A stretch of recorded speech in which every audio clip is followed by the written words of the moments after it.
Orde Baru adalah sebutan untuk era sebelum reformasi dan setelah Orde Lama. Orde Baru tentu lekat dengan sosok Soeharto yang memerintah selama 32 tahun, di mana berbagai kebijakannya dalam waktu yang panjang tersebut tentu memberi pengaruh besar dalam perjalanan negara Indonesia.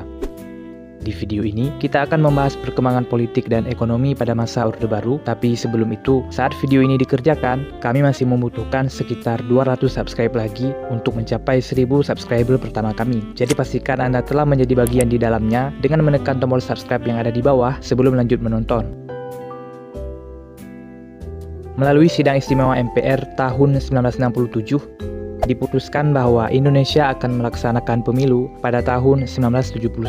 Pemilu tahun 71 amat sangat berbeda dengan pemilu sebelumnya pada tahun 55.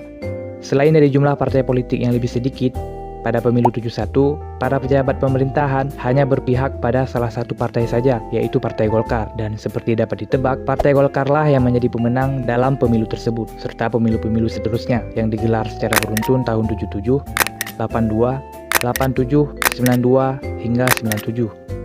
Pada pemilu selanjutnya, Soeharto mulai menerapkan kebijakan penyederhanaan partai politik, di mana berbagai partai politik yang ada saat itu mengalami fusi atau penggabungan menjadi hanya 3 partai politik saja. Menurut pemerintahan Orde Baru, tidak stabilnya politik pada masa sebelumnya disebabkan karena ada terlalu banyak partai politik yang sekaligus menimbulkan terlalu banyak ideologi dan melahirkan banyak kepentingan. Orde Baru menyatakan diri tidak akan lagi berorientasi pada ideologi dan politik, melainkan fokus pada pembangunan ekonomi. Jadi penyederhanaan partai politik dinilai sebagai sebuah keharusan. Partai-partai berhaluan Islam yaitu NU, Parmusi, PSII, dan PERTI digabungkan menjadi Partai Persatuan Pembangunan atau P3. Partai-partai berhaluan nasionalis seperti PNI, Partai Katolik, Partai Murba, IPKI, dan Parkindo bergabung menjadi Partai Demokrasi Indonesia atau PDI. Satu lagi adalah Partai Golkar, yang disebut sebagai wadah bagi orang-orang yang tidak berpolitik dan lebih mengedepankan karya dari berbagai latar belakang seperti seniman, petani, TNI, dan lain-lain.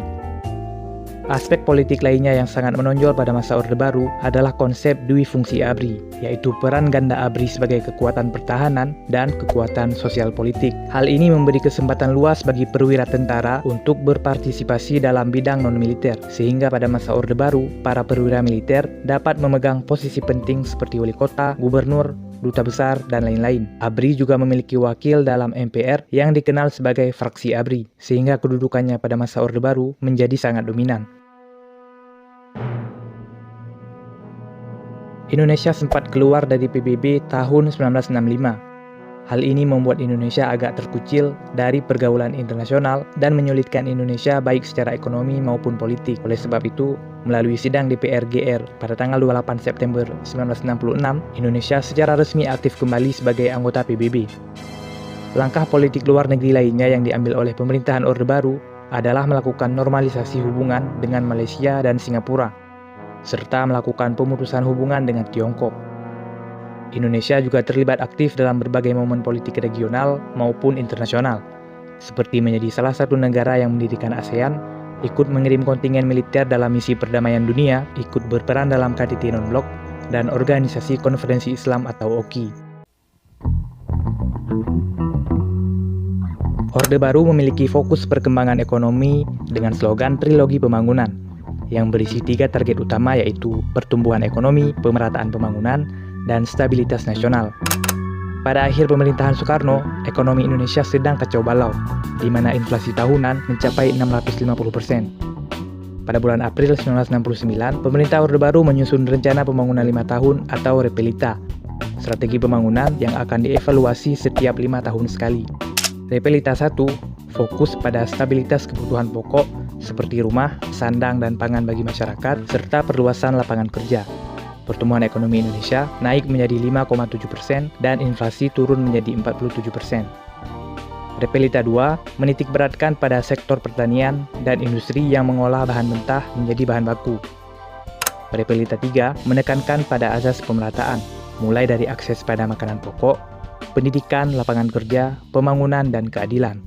Repelita 4 menitikberatkan pada sektor pertanian menuju swasembada pangan dengan meningkatkan industri yang dapat menghasilkan mesin-mesin sendiri. Repelita 5 menitikberatkan pada sektor pertanian untuk memantapkan swasembada pangan, meningkatkan produksi pertanian, menyerap tenaga kerja, dan mampu menghasilkan mesin-mesin sendiri. Dan Repelita 6, fokus pada sektor ekonomi, industri, pertanian, dan peningkatan sumber daya manusia. Selain Repelita, program pembangunan ekonomi yang patut disorot pada masa Orde Baru adalah program Revolusi Hijau atau pembangunan pertanian. Kami telah membuat video khusus yang membahas masalah ini yang dapat kalian saksikan di sini. Itulah penjelasan singkat tentang keadaan politik dan ekonomi pada masa Orde Baru. Jangan lupa menekan like, meninggalkan komentar, dan menonton video-video kami yang lain.